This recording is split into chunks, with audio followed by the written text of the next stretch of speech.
You may be an ambassador to England or France, but that's not going to save you from old Muhammad's rants.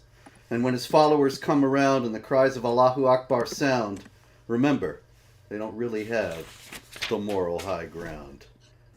The world is sad, the world is sick, and the devil keeps on lying. But we'll tell the truth through thin and thick and keep the devil crying. Today is the feast day of jolly old Saint Nick, and you'll never guess what made him tick. It was the spirit of love, the spirit of Christ, not the spirit of the rotten zeitgeist. So as we talk of bloody jihad, just remember, it's an offense against God. It's winter now and skies are gray, but jihadis never skip a day. They kill and think they're serving God. As theology goes, that's really odd. So stand firm and be of good heart. Remember, they aren't all that smart.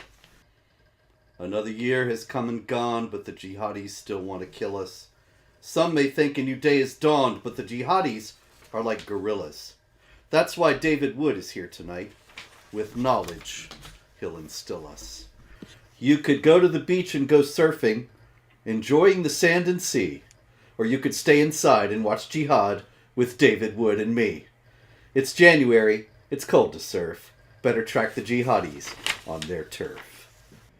There are a few things sure in life. One is death, another is strife. And then there's the Islamic jihad that's waged all over by some young clod. But we'll resist them with all we've got, which is truth and justice and whatnot. David Wood is here with us tonight, and this is once again This Week in Jihad, your favorite program of murder, mayhem, and bloodshed. These are the days of wine and roses. These are the days of love. As long as an Islamic jihadi doesn't blow you to heaven above. Love life while you can, my friends. The ones who love death can't wait till it ends. We know Islam's superior to all the rest today because it hates the Jews and marries kids and because it kills the gay. But if you're in the market for something less bloodthirsty, come chat with me and David Wood on the night before Thursday. You might think jihad will light your fire, and it will, if you want a funeral pyre. It's the fire of evil, the fire of hell. If you doubt me, ask Aaron Bushnell. Candace Owens says she's sorry for the Islamophobia you've been through. Candace Owens doesn't worry about the jihadis who raped and slew. If you're watching, Candace Owens, give David and me a shout, because when it comes to jihad terror, you don't know what you're talking about. You may think that you're on top and that your life is going well, and it could be, but that could stop.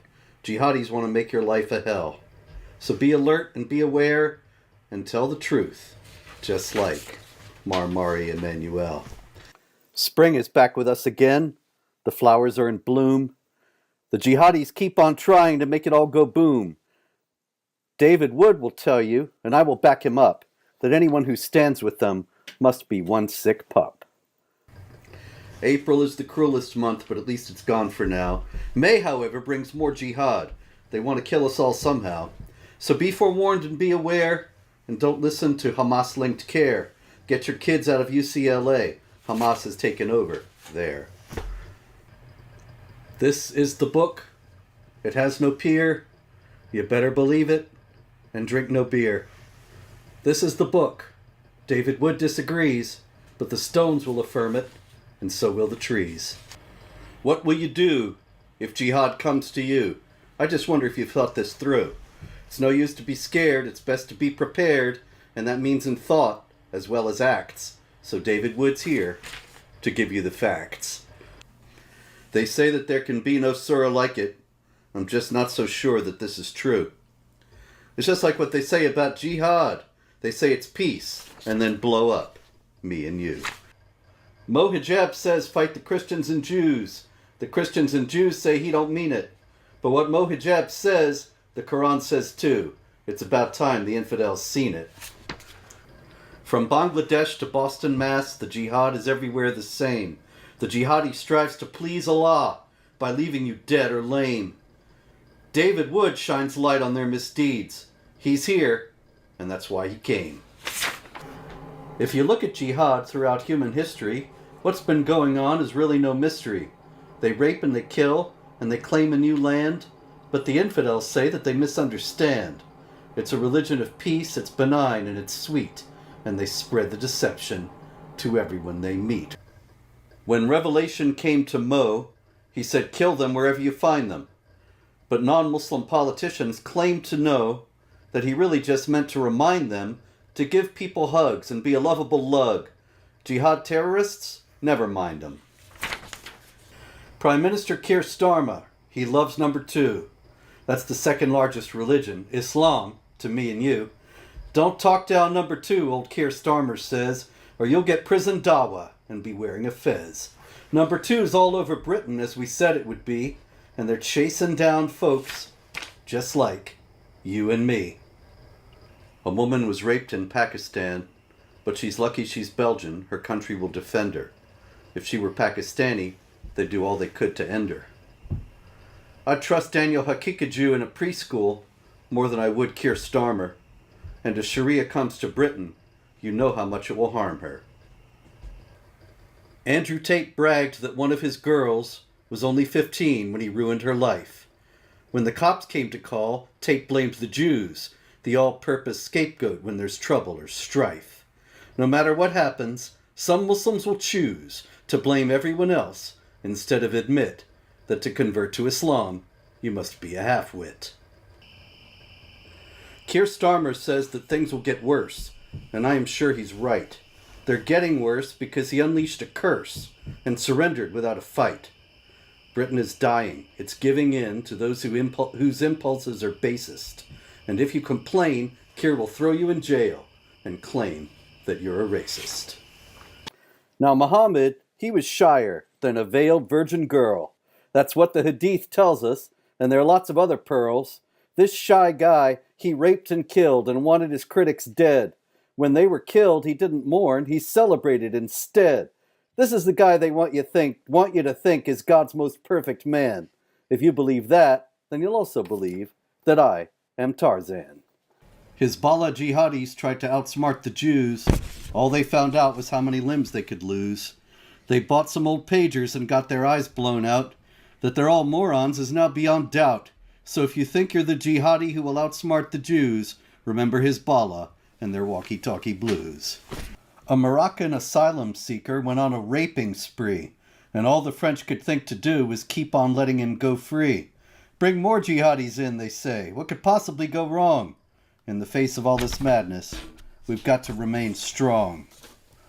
They fight the Hindus, they fight the Jews. Who will they fight next? Just watch the news. And when our leaders near and far and near see them fighting, they say, bring them here. Try to write a surah like it, they will tell you it can't be done. You can't do it if you're serious, and you sure can't do it if you're having fun. Not only will you not write a surah like it, you won't kill people to prove Allah is one.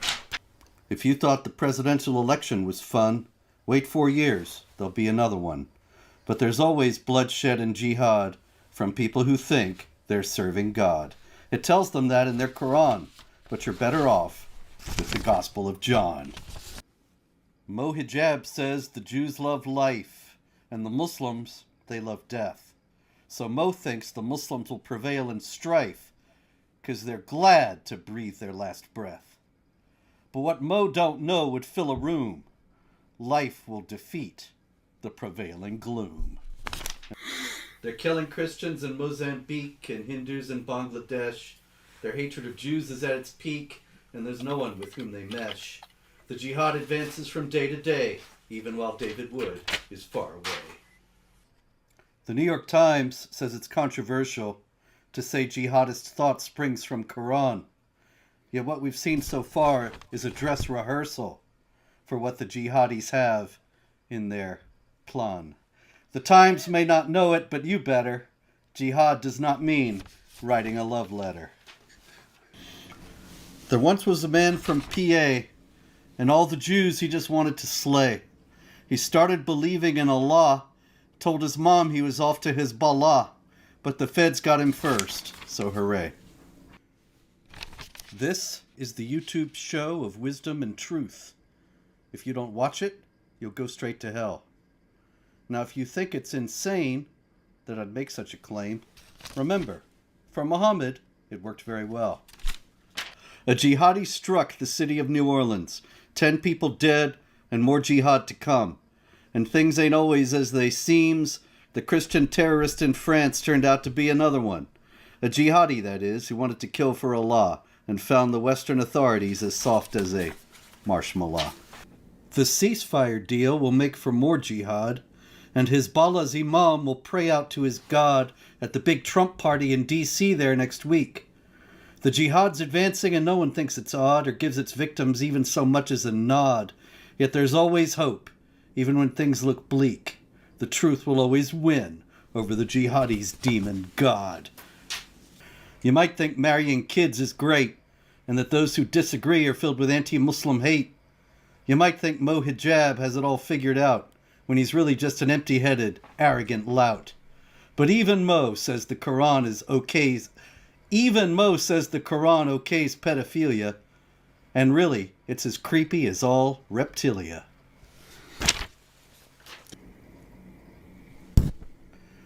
They're giving death threats on live streams. They're giving the usual Allahu Akbar screams. They never give love. They never give peace. And if you complain, they'll call the police. That's the way it is from here to Algiers. And so can the West last too many years?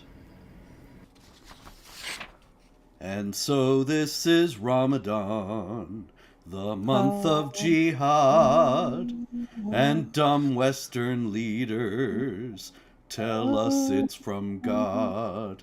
Yet as the body count rises higher, we know it's not true.